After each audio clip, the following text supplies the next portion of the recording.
a man is likely to be destroyed if he is oblivious to these two things.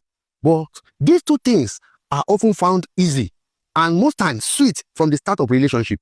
My dear brother, I want you to pay great attention to these two things.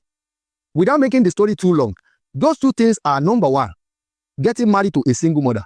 My dear brother, if you get married to a single mother, you will regret the day you made that decision. You will regret that decision for the rest of your life. And if it doesn't wake up to self-awareness, it will be destroyed to zero level. And people might be asking, why is this the case?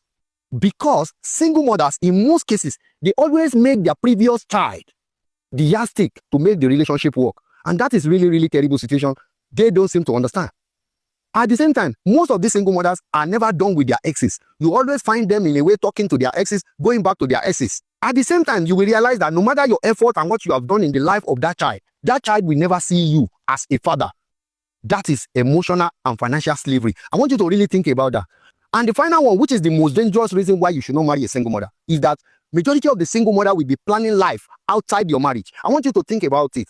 And the most critical one you really need to pay attention to is that you will see that most of the time they love the children they come with than the children she bear for you. And that is really, really ridiculous. In fact, it is unthinkable. My dear brother, getting married to a single mother, it is as good as suicide attempt. I want you to really understand that.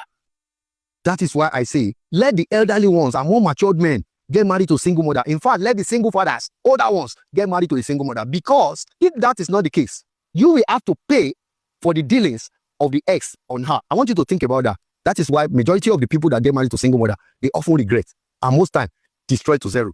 And number two is that you must not marry to a woman from a poor family. And I'm telling you this, you need to get it clear.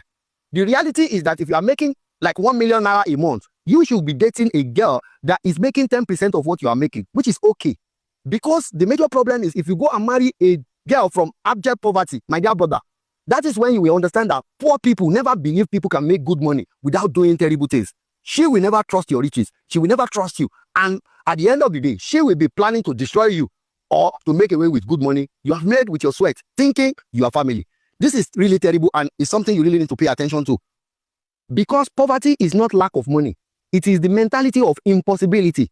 In their mentality, they don't believe achieving certain good thing is actually possible. That is poverty. And anytime you go and pick 222 down from poverty status, my dear brother, you are risking your life. I must tell you, brother, if you are doing well, you really need to date a lady who is making some things for herself. Or if you really want to marry from a poor home, put her into the ocean of business. Let her see your effort growing up. Let her see the way and manner you actually struggle also to grow your business and why you are making the money you are making.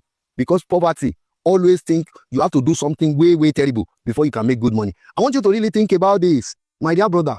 These two things has destroyed so many men in the world than evil, sickness, or dangerous animals. I want you to think about that.